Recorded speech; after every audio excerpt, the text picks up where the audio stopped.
देव भगवान की जय। प्यारे कृष्ण कन्हैया लाल की जय।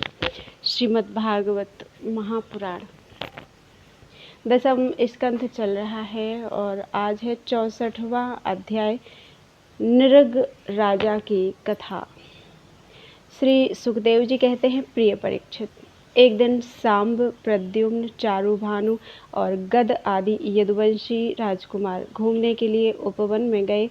वहां बहुत देर तक खेल खेलते हुए उन्हें प्यास लगाई। अब वे इधर उधर जल की खोज करने लगे। वे एक कुएं के पास गए। उसमें जल तो था नहीं, एक बड़ा विचित्र जीव दिख पड़ा। वह जीव पर्वत के समान आकार का एक गिरगिट था। उसे देखकर उनके आश्चर्य की सीमा न रही। उनका हृदय करुणा से भर आया और वे बाहर निकालने का उसे प्रयत्न करने लगे। परंतु जब वे राजकुमार उस गिरे हुए गिरगिट को चमड़े और सूत की रस्सियों से बांधकर बाहर न निकाल सके, तब कुतूहलवश उन्होंने यह आश्चर्यमय वृत्तांत भगवान श्री कृष्ण के पास जाकर निवेदन किया। जगत के जीवनदाता कमल नयन भगवान श्री कृष्ण उस कुएं पर आए। उसे देखकर उन्होंने बाएं हाथ से खेल खेल में अनायास ही उसको बाहर निकाल लिया। भगवान श्री कृष्ण के कर कमलों का स्पर्श होते ही उसका गिरगिट रूप जाता रहा और वह एक स्वर्गीय देवता के रूप में परिणत हो गया। अब उसके शरीर का रंग तपाए हुए सोने के समान चमक रहा था और उसके शरीर पर अद्भुत वस्त्र, आभूषण और पुष्पों के हार शोभा पा रहे थे। यद्यपि भगवान श्री कृष्ण जानते थे कि इस दिव्य पुरुष को गिरगिट योनि क्यों मिली थी, फिर भी वह कारण सर्वसाधारण को मालूम हो जाए, इसलिए उन्होंने उस दिव्य पुरुष से पूछा, महाभाग, तुम्हारा रूप तो बहुत ही सुंदर है, तुम हो कौन? मैं तो ऐसा समझता हूँ कि तुम अवश्य ही कोई श्रेष्ठ देवता हो। कल्याण मूर्ति, किस कर्म के फल से तुम्हें इस योनि में आना पड़ा? वास्तव में तुम इसके योग्य नहीं हो। हम लोग तुम्हारा वृत्तांत जानना चाहते हैं। यदि तुम हम लोगों को वह बतलाना उचित समझो तो अपना परिचय अवश्य दो। श्री सुखदेव जी कहते हैं, परीक्षित, जब अनंत मूर्ति भगवान श्री कृष्ण ने राजा नृग से, क्योंकि वे ही इस रूप में प्रकट हुए थे, इस प्रकार पूछा, तब उन्होंने अपना सूर्य के समान जाज्वल्यमान मुकुट झुकाकर भगवान को प्रणाम किया और वे इस प्रकार कहने लगे। राजा नृग ने कहा, प्रभु, मैं महाराज इक्ष्वाकु का पुत्र राजा नृग हूँ। जब कभी किसी ने आपके सामने दानियों की गिनती की होगी, तब उसमें मेरा नाम भी अवश्य ही आपके कानों में पड़ा होगा। प्रभु, आप समस्त प्राणियों की एक एक वृत्ति के साक्षी हैं। भूत और भविष्य का व्यवधान भी आपके अखंड ज्ञान में किसी प्रकार की बाधा नहीं डाल सकता। अतः आपसे छिपा ही क्या है, फिर भी मैं आपकी आज्ञा का पालन करने के लिए कहता हूँ। भगवान, पृथ्वी में जितने धूलिकण हैं, आकाश में जितने तारे हैं और वर्षा में जितनी जल की धाराएं हैं, वर्षा में जितनी जल की धाराएं गिरती हैं, मैंने उतनी ही गौएं दान की थीं। वे सभी गौएं दुधार, नौजवान, सीधी, सुंदर, सुलक्षणा और कपिला थीं। उन्हें मैंने न्याय के धन से प्राप्त किया था। सबके साथ बछड़े थे। उनके सींगों में सोना मढ़ दिया गया था और खुरों में चांदी। उन्हें वस्त्र, हार और गहनों से सजा दिया जाता था। ऐसी गौएं मैंने दी थीं।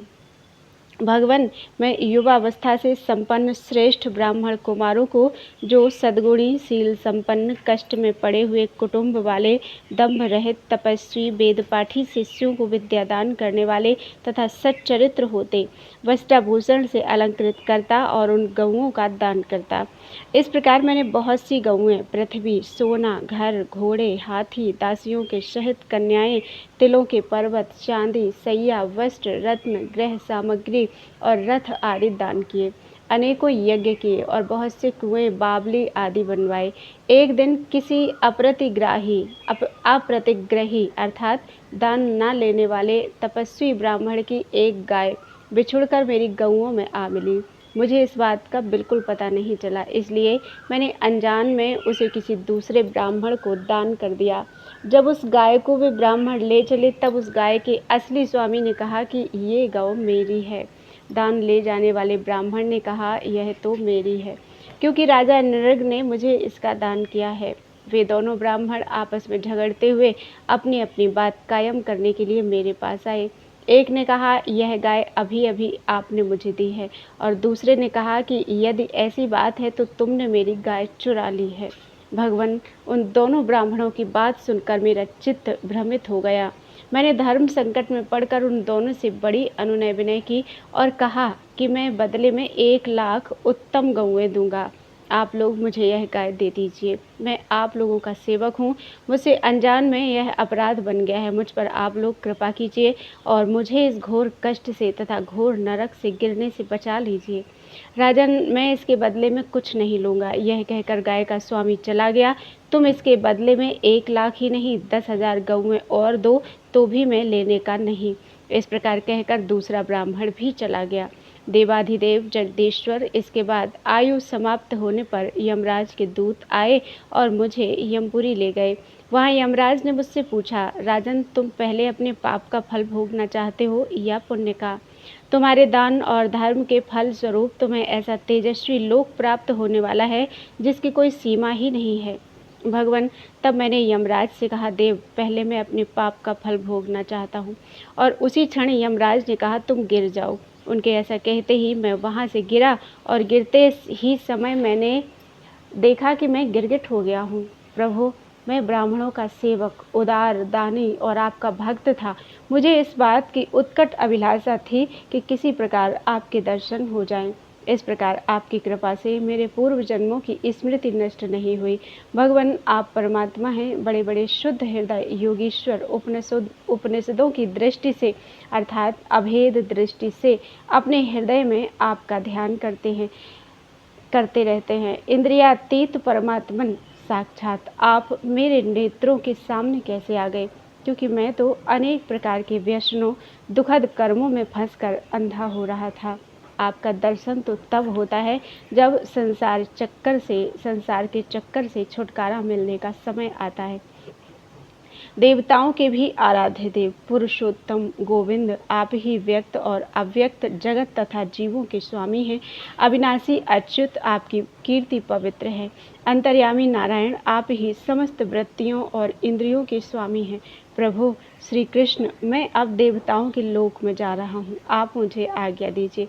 आप ऐसी कृपा कीजिए कि मैं चाहे कहीं भी क्यों ना रहूँ, मेरा चित्त सदा आपके चरण कमलों में ही लगा रहे। आप समस्त कार्यों और कारणों के रूप में विद्यमान हैं। आपकी शक्ति अनंत है और आप स्वयं ब्रह्म हैं। मैं आपको नमस्कार करता हूँ। सच्चिदानंद स्वरूप, सर्व अंतर्यामी वासुदेव श्री कृष्ण, आप समस्त योगों के स्वामी योगेश्वर हैं। मैं आपको बार बार नमस्कार करता हूँ। राजा नृग ने इस प्रकार कहकर भगवान की परिक्रमा की और अपने मुकुट से उनके चरणों का स्पर्श करके प्रणाम किया। फिर उनसे आज्ञा लेकर सबके देखते ही देखते वे श्रेष्ठ विमान पर सवार हो गए। राजा नृग के चले जाने पर ब्राह्मणों के परम प्रेमी, धर्म के आधार, देवकी नंदन भगवान श्री कृष्ण ने क्षत्रियों को शिक्षा देने के लिए वहां उपस्थित अपने कुटुंब के लोगों से कहा, जो लोग अग्नि के समान तेजस्वी हैं, वे भी ब्राह्मणों का थोड़े से थोड़ा धन हड़प कर नहीं पचा सकते। फिर जो अभिमानवश झूठ मूठ अपने को लोगों का स्वामी समझते हैं, वे राजा तो क्या पचा सकते हैं।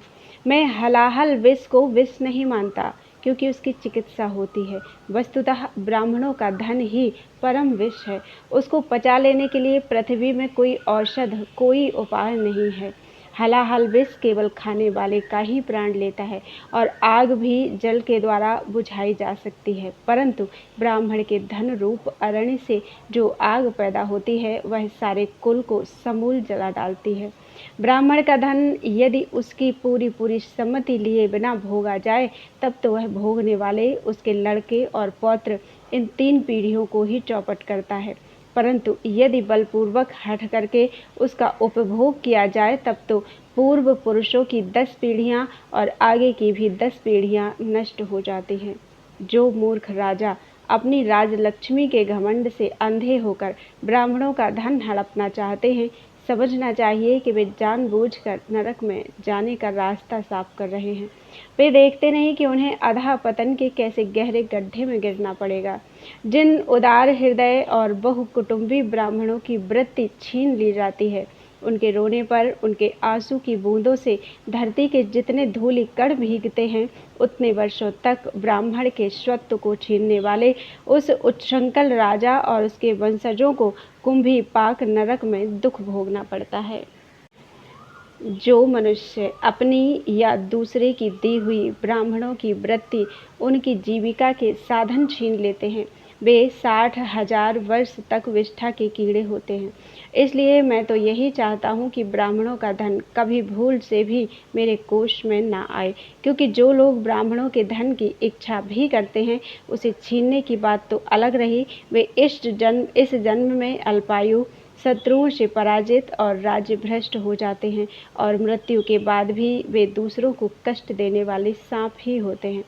इसलिए मेरे आत्मीयों, यदि ब्राह्मण अपराध करे तो भी उससे द्वेष मत करो। वह मार ही क्यों ना बैठे, वह या बहुत सी गालियाँ या साफ ही क्यों ना दे, तुम उसे तुम लोग सदा नमस्कार ही करो। जिस प्रकार मैं बड़ी सावधानी से तीनों समय ब्राह्मणों को प्रणाम करता हूँ, तो वैसे ही तुम लोग भी किया करो। जो मेरी इस आज्ञा का उल्लंघन करेगा उसे मैं क्षमा नहीं करूँगा, दंड दूंगा। यदि ब्राह्मण के धन का अपहरण हो जाए तो वह अपहृत धन उस अपहरण करने वाले को अनजाने में उसके द्वारा यह अपराध हुआ हो तो भी अधःपतन के गड्ढे में डाल देता है, जैसे ब्राह्मण की गाय ने अनजाने में उसे लेने वाले राजा नृग को नरक में डाल दिया था। परीक्षित, समस्त लोगों को पवित्र करने वाले भगवान श्री कृष्ण द्वारिकावासियों को इस प्रकार उपदेश देकर अपने महल में चले गए। बोलो वृंदावन बिहारी लाल की जय। 65वां अध्याय श्री बलराम जी का ब्रज गमन। श्री सुखदेव जी कहते हैं, परीक्षित, भगवान बलराम जी के मन में ब्रज के नंद बाबा आदि स्वजन संबंधियों से मिलने की बड़ी इच्छा और उत्कंठा थी।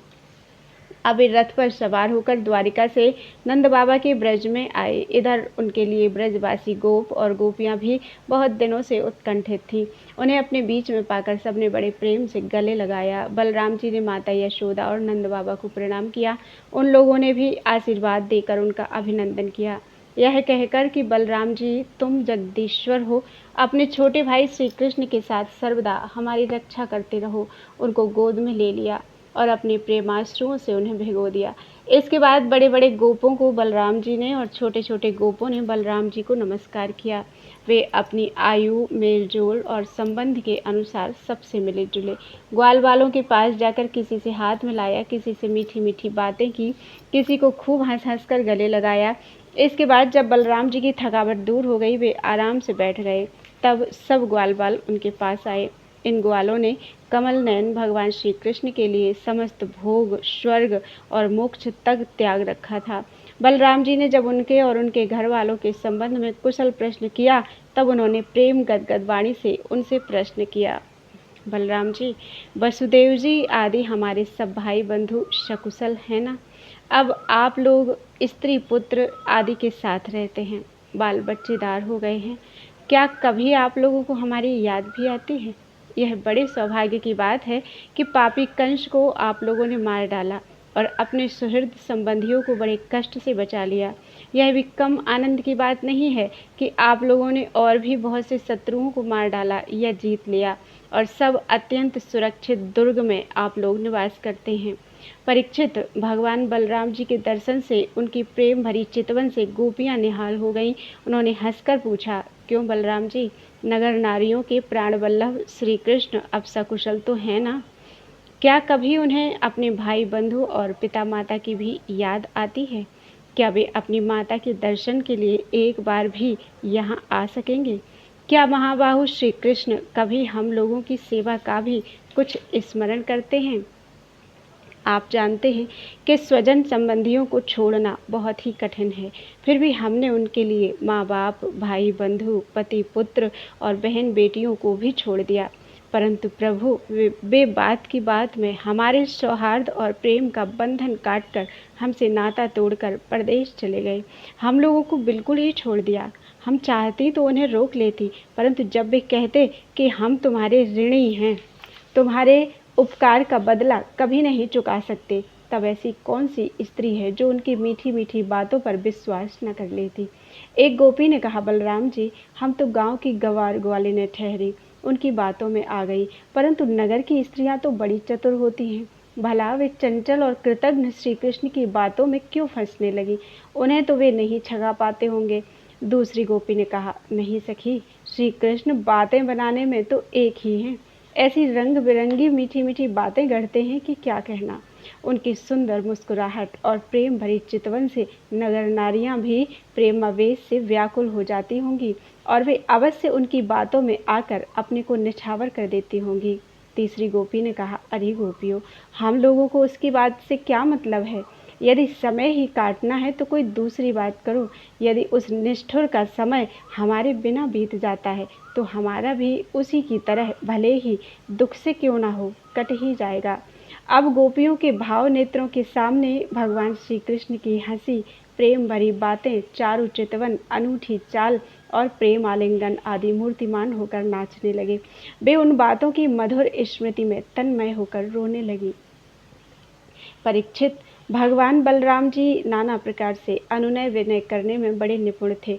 उन्होंने भगवान श्री कृष्ण के हृदय स्पर्शी और लुभावने संदेश सुना सुना कर गोपियों को सांत्वना दी और वसंत के 2 महीने चैत्र और बैसाख वहीं बिताए।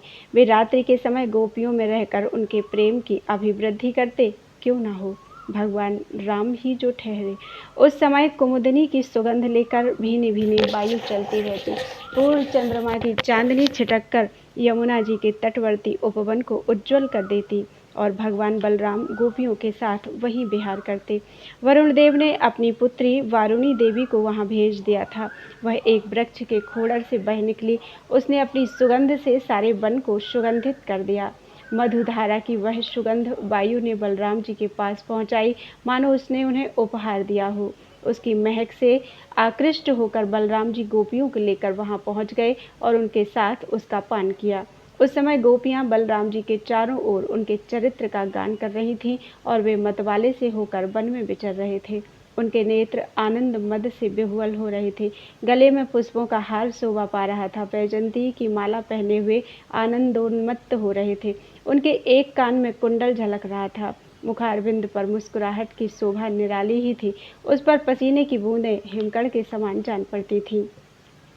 सर्वशक्तिमान बलराम जी ने जल क्रीड़ा करने के लिए यमुना जी को पुकारा, परंतु यमुना जी ने यह समझकर कि ये तो मतवाले हो रहे हैं, उनकी आज्ञा का उल्लंघन कर दिया। वे नहीं आई।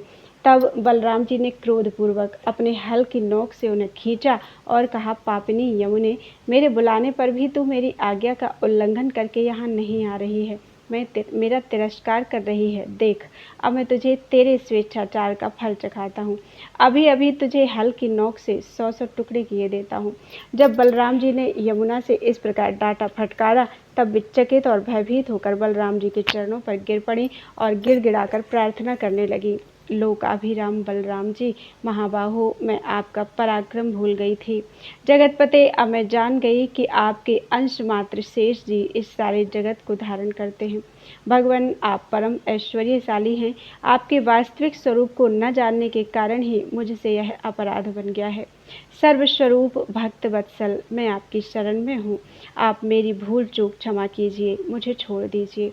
अब यमुना जी की प्रार्थना स्वीकार करके भगवान बलराम जी ने उन्हें क्षमा कर दिया और फिर जैसे गजराज हथनियों के साथ क्रीड़ा करता है, वैसे ही वे गोपियों के साथ जल क्रीड़ा करने लगे। जब वे यथेष्ट जल विहार करके यमुना जी से बाहर निकले, तब लक्ष्मी जी ने उन्हें नीलांबर, बहुमूल्य आभूषण और सोने का सुंदर हार दिया। बलराम जी ने नीले वस्त्र पहन लिए और सोने की माला गले में डाल ली। वे अंगराग लगाकर सुंदर भूषणों से विभूषित होकर इस प्रकार शोभायमान हुए, मानो इंद्र का श्वेत वर्ण ऐरावत हाथी हो। परीक्षित, यमुना जी अब भी बलराम जी के खींचे हुए मार्ग से बहती हैं और वे ऐसी जान पड़ती हैं मानो अनंत शक्ति भगवान बलराम जी का यश गान कर रही हों। बलराम जी का चित्त ब्रजवासिनी गोपियों के माधुर्य से इस प्रकार मुग्ध हो गया कि उन्हें समय का कुछ ध्यान ही न रहा। बहुत सी रात्रियां एक रात के समान व्यतीत हो गई। इस प्रकार बलराम जी ब्रज में विहार करते रहे। बोलो वृंदावन बिहारी लाल की जय। 66वां अध्याय। पौंड्रक और काशीराज का उद्धार। श्री सुखदेव जी कहते हैं, परीक्षित, जब भगवान बलराम जी नंद बाबा के ब्रज में गए हुए थे, तब पीछे से करुष देश के अज्ञानी राजा पौंड्रक ने भगवान श्री कृष्ण के पास एक दूत भेजकर यह कहलाया कि भगवान वासुदेव मैं हूँ।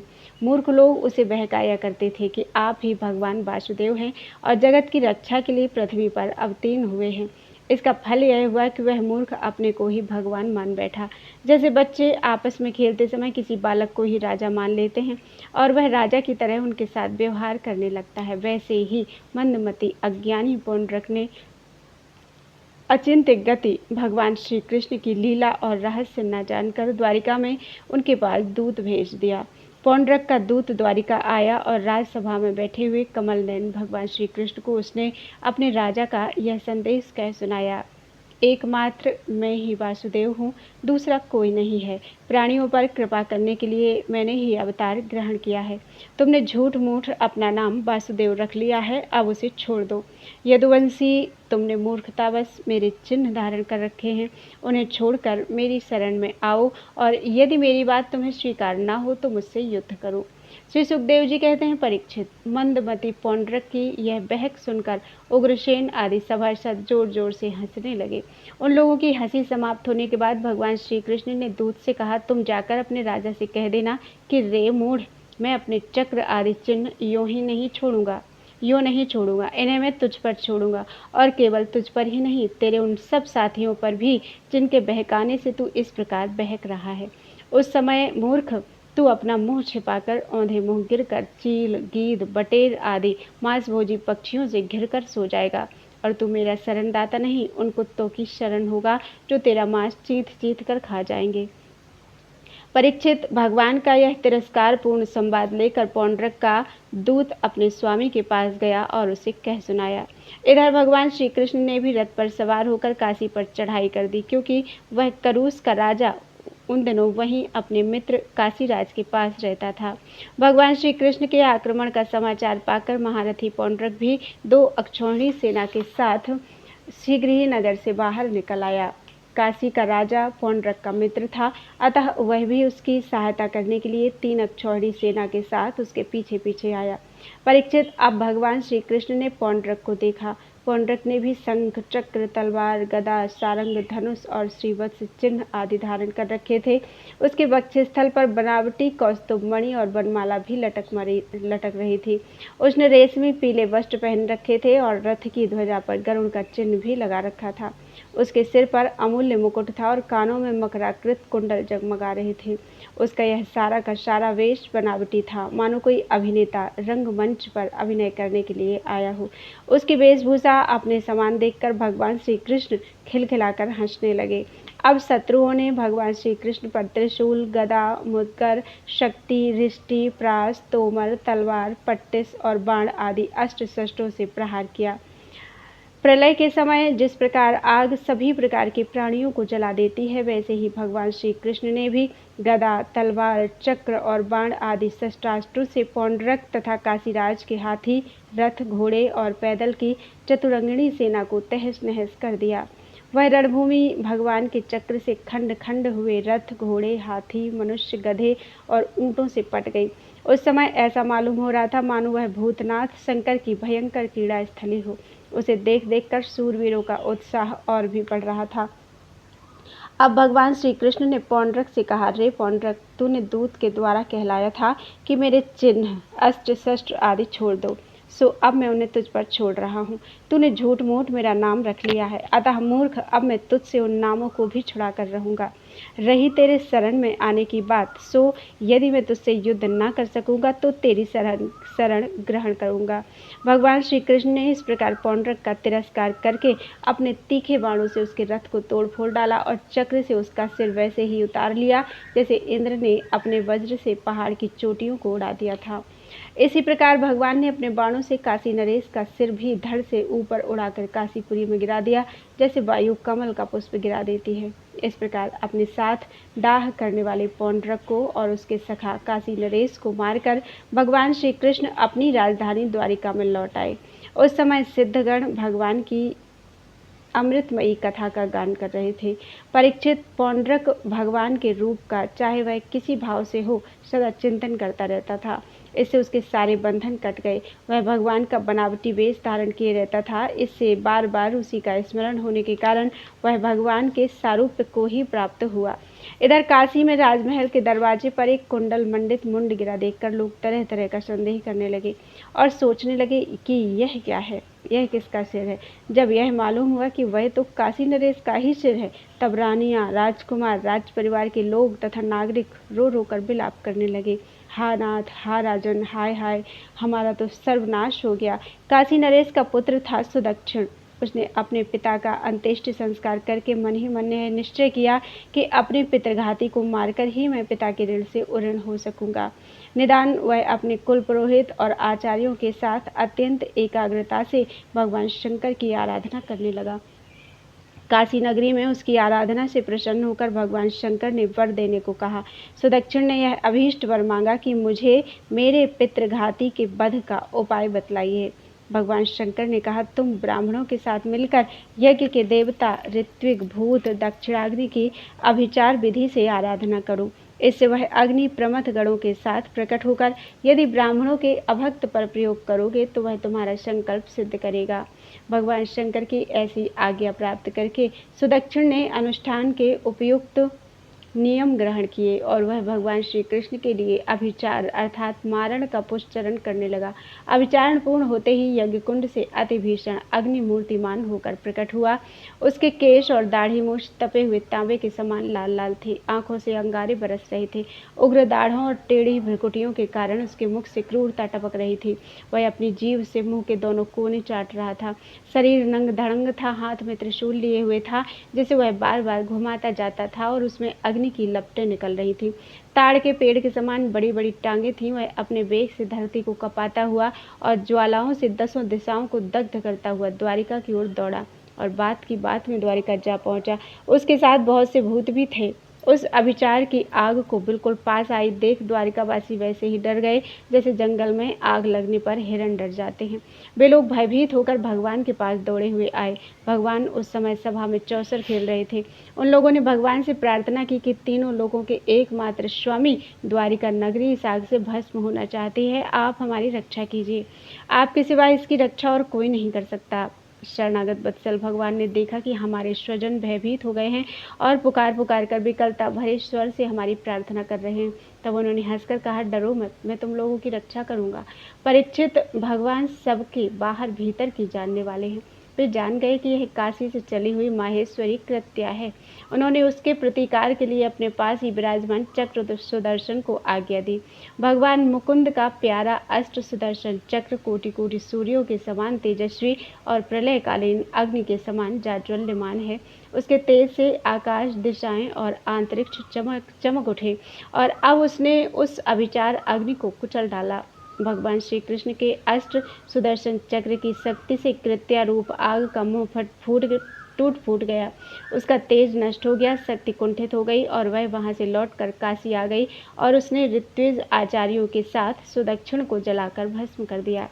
इस प्रकार उसका अभिचार उसी के विनाश का कारण हुआ। कृत्या के पीछे पीछे सुदर्शन चक्र भी काशी पहुंचा। काशी बड़ी विशाल नगरी थी। वह बड़ी बड़ी अटारियों, सभा भवन, बाजार, नगर द्वार, द्वारों के शिखर, चहार दीवारियों, खजाने, हाथी, घोड़े, रथ और अन्नों के गोदाम से सुसज्जित थी। भगवान श्री कृष्ण के सुदर्शन चक्र ने सारी काशी को जलाकर भस्म कर दिया और फिर वह परमानंदमयी लीला करने वाले भगवान श्री कृष्ण के पास लौट आया। जो मनुष्य पुण्य कीर्ति भगवान श्री कृष्ण के इस चरित्र को एकाग्रता के साथ सुनता या सुनाता है वह सारे पापों से छूट जाता है। बोलो वृंदावन बिहारी लाल की जय। 67वां अध्याय द्विविध का उद्धार। राजा परीक्षित ने पूछा, भगवान बलराम जी सर्वशक्तिमान एवं सृष्टि प्रलय की सीमा से परे अनंत हैं। उनका स्वरूप, गुण, लीला आदि मन, बुद्धि और वाणी के विषय नहीं है। उनकी एक एक लीला लोक मर्यादा से विलक्षण है, अलौकिक है। उन्होंने और जो कुछ अद्भुत कर्म किए हों उन्हें मैं फिर सुनना चाहता हूँ।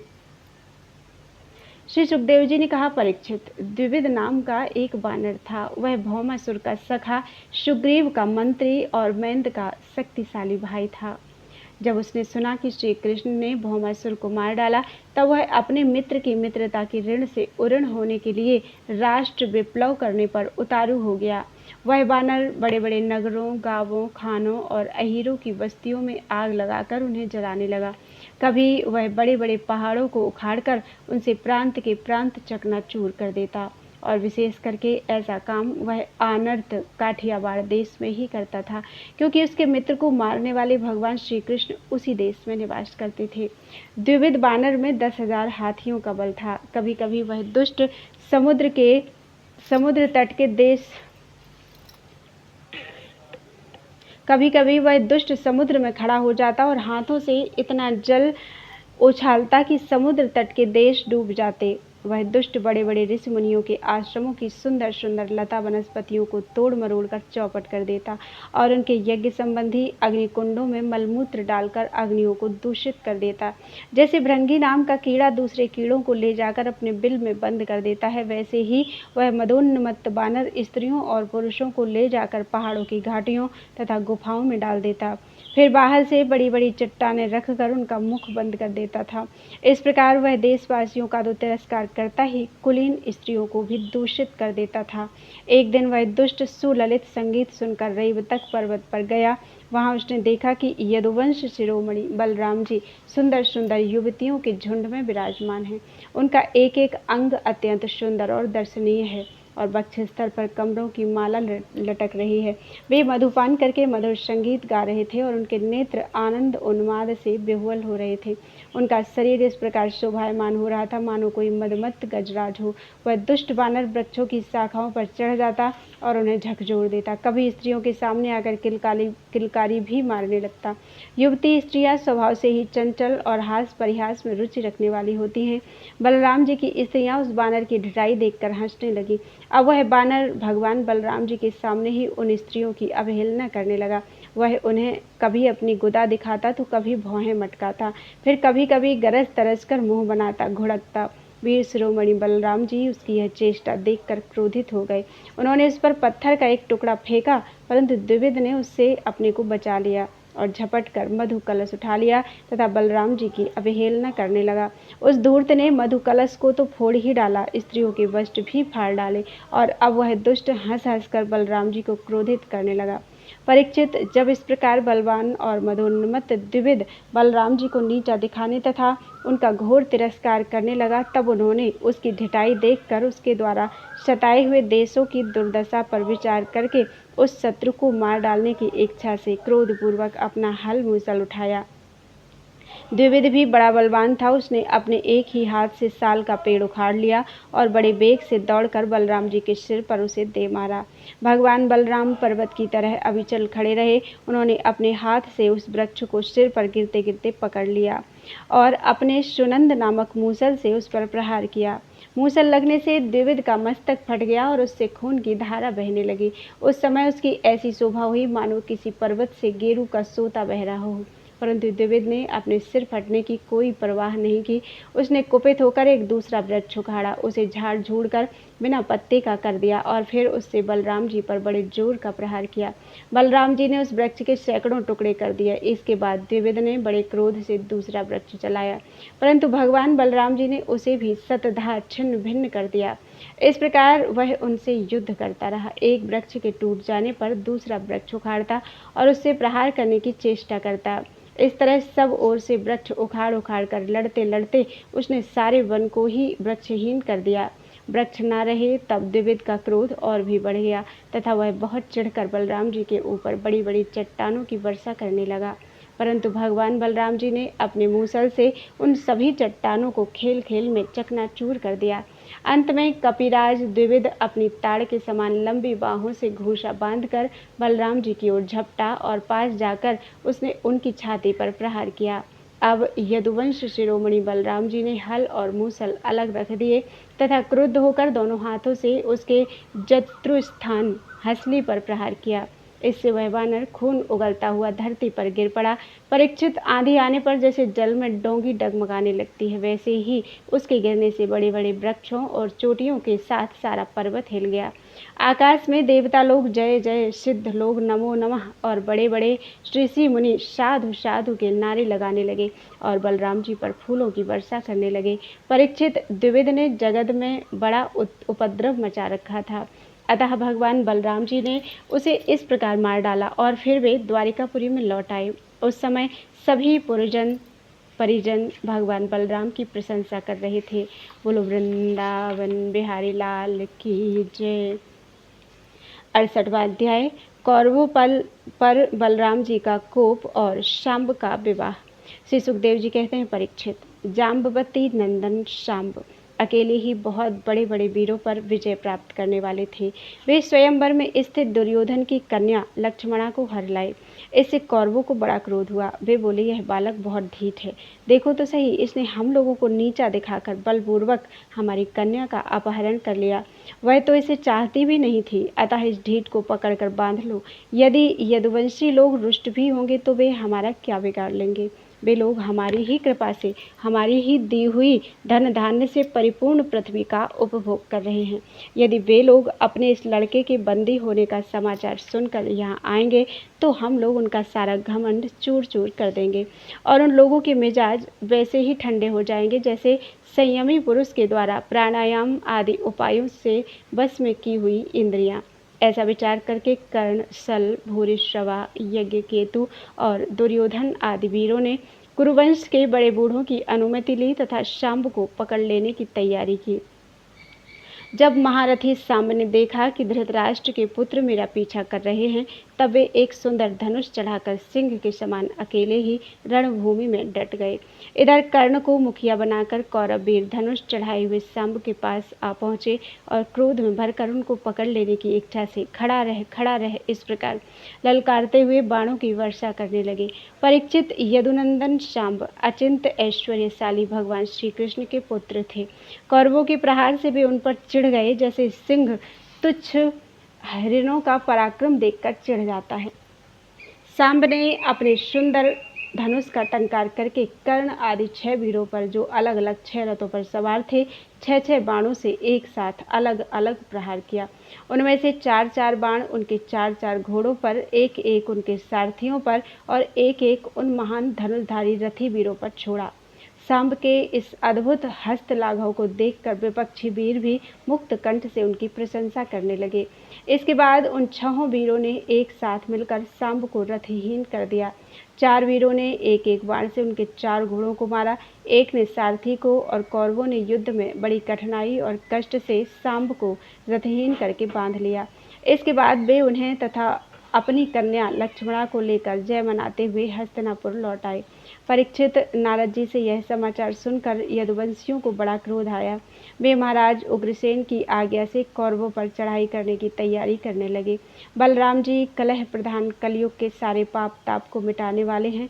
उन्होंने कुरुवंशियों और यदुवंशियों के लड़ाई झगड़े को ठीक न समझा।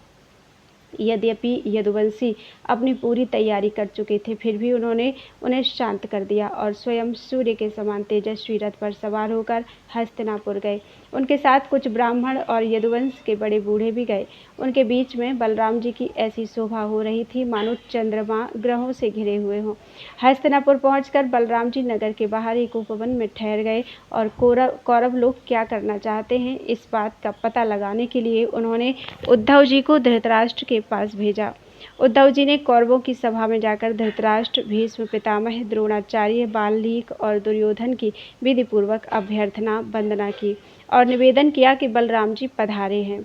अपने परम हितैषी और प्रियतम बलराम जी का आगमन सुनकर कौरवों की प्रसन्नता की सीमा न रही। वे उद्धव जी का विधिपूर्वक सत्कार करके अपने हाथों में मांगलिक सामग्री लेकर बलराम जी की अगवानी करने चले। फिर अपनी अपनी अवस्था और संबंध के अनुसार सब लोग बलराम जी से मिले तथा उनके सत्कार के लिए उन्हें गऊ अर्पण करके अर्घ्य प्रदान किया। उनमें जो लोग भगवान बलराम जी का प्रभाव जानते थे, उन्होंने सिर झुकाकर उन्हें प्रणाम किया। तदनंतर उन लोगों ने परस्पर एक दूसरे का कुशल मंगल पूछा और यह सुनकर कि सब भाई बंधु सकुशल हैं, बलराम जी ने बड़ी धीरता और गंभीरता के साथ यह बात कही। सर्वसमर्थ राजाधिराज महाराज उग्रसेन ने तुम लोगों को एक आज्ञा दी है, उसे तुम लोग एकाग्रता और सावधानी के साथ सुनो और अविलंब उसका पालन करो। उग्रसेन जी ने कहा है, हम जानते हैं कि तुम लोगों ने कईयों ने मिलकर अधर्म से अकेले धर्मात्मा सांब को हरा दिया और बंदी कर लिया है। यह सब हम इसलिए सह लेते हैं कि हम संबंधियों में परस्पर फूट न पड़े, एकता बनी रहे। अतः अब झगड़ा मत बढ़ाओ, सांब को उसकी नववधू के साथ हमारे पास भेज दो। परीक्षित, बलराम जी की वाणी वीरता, शूरता और बल पौरुष के उत्कर्ष से परिपूर्ण और उनकी शक्ति के अनुरूप थी। यह बात सुनकर कुरुवंशी क्रोध से तिलमिला उठे। वे कहने लगे, अहो, यह तो बड़े आश्चर्य की बात है। सचमुच काल की चाल को कोई नहीं टाल सकता। तभी तो आज पैरों की जूती उस सिर पर चढ़ना चाहती है जो श्रेष्ठ मुकुट से सुशोभित है।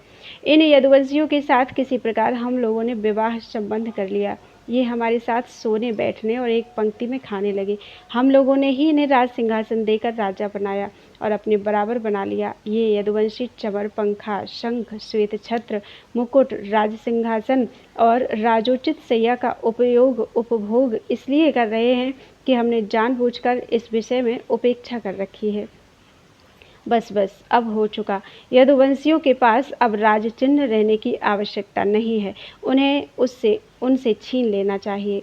जैसे सांप को दूध पिलाने वाले के लिए ही घातक होता है, वैसे ही हमारे दिए हुए राज चिन्हों को लेकर ये यदुवंशी हमसे ही विपरीत हो रहे हैं। देखो तो भला, हमारे ही कृपा प्रसाद से तो इनकी बढ़ती हुई और अब ये निर्लज्ज होकर हम ही पर हुक्म चलाने चले हैं। शोक है। जैसे सिंह का ग्रास कभी भेड़ा नहीं छीन सकता, वैसे ही यदि भीष्म, द्रोण, अर्जुन और कौरव वीर जानबूझकर न दे दें तो स्वयं देवराज इंद्र भी किसी वस्तु का उपभोग कैसे कर सकते हैं। श्री सुखदेव जी कहते हैं, परीक्षित, कुरुवंशी अपनी कुलीनता, बांधवों, परिवार वालों, भीष्मादि के बल और धन संपत्ति के घमंड में चूर हो रहे थे। उन्होंने साधारण शिष्टाचार की भी परवाह नहीं की और वे भगवान बलराम जी को इस प्रकार दुर्वचन कहकर हस्तिनापुर लौट गए। बलराम जी ने कौरवों की दुष्टता, अशिष्टता देखी और उनके दुर्वचन भी सुने। अब उनका चेहरा क्रोध से तमतमा उठा। उस समय उनकी ओर देखा तक नहीं जाता था। वे बार बार जोर जोर से हंसकर कहने लगे, सच है, जिन दुष्टों को अपनी कुलीनता, बल पौरुष और धन का घमंड हो जाता है, वे शांति नहीं चाहते। उनको दमन करने का, रास्ते पर लाने का उपाय समझाना बुझाना नहीं, बल्कि दंड देना है। ठीक वैसे ही जैसे पशुओं को ठीक करने के लिए डंडे का प्रयोग आवश्यक होता है। भला देखो तो सही, सारे यदुवंशी और श्री कृष्ण भी क्रोध से भरकर लड़ाई के लिए तैयार हो रहे थे। मैं उन्हें सनही समझा बुझा कर इन लोगों को शांत करने के लिए, सुलह करने के लिए यहाँ आया। फिर भी ये मूर्ख ऐसी दुष्टता कर रहे हैं। इन्हें शांति प्यारी नहीं, कलह प्यारा है। ये इतने घमंडी हो रहे हैं कि बार बार मेरा तिरस्कार करके गालियाँ बक गए हैं। ठीक है भाई, ठीक है, पृथ्वी के राजाओं की तो बात ही क्या, त्रिलोकी के स्वामी इंद्र आदि लोकपाल जिनकी आज्ञा का पालन करते हैं, वे उग्रसेन राजाधिराज नहीं हैं। वे तो केवल भोज, वृष्णि और अंधक वंशी यादवों के ही स्वामी हैं। क्यों? जो सुधर्मा सभा को अधिकार में करके उसमें विराजते हैं और जो देवताओं की वृक्ष पारिजात को उखाड़ कर ले आते और उसका उपभोग करते हैं। वे भगवान श्री कृष्ण भी राज सिंहासन के अधिकारी नहीं हैं। अच्छी बात है, सारे जगत की स्वामिनी भगवती लक्ष्मी स्वयं जिनके चरण कमलों की उपासना करती हैं, वे लक्ष्मीपति भगवान श्री कृष्ण चंद्र, छत्र, चंवर आदि राजोचित सामग्रियों को नहीं रख सकते। ठीक है भाई, जिनके चरण कमलों की धूल संत पुरुषों के द्वारा सेवित गंगा आदि तीर्थों को भी तीर्थ बनाने वाली है।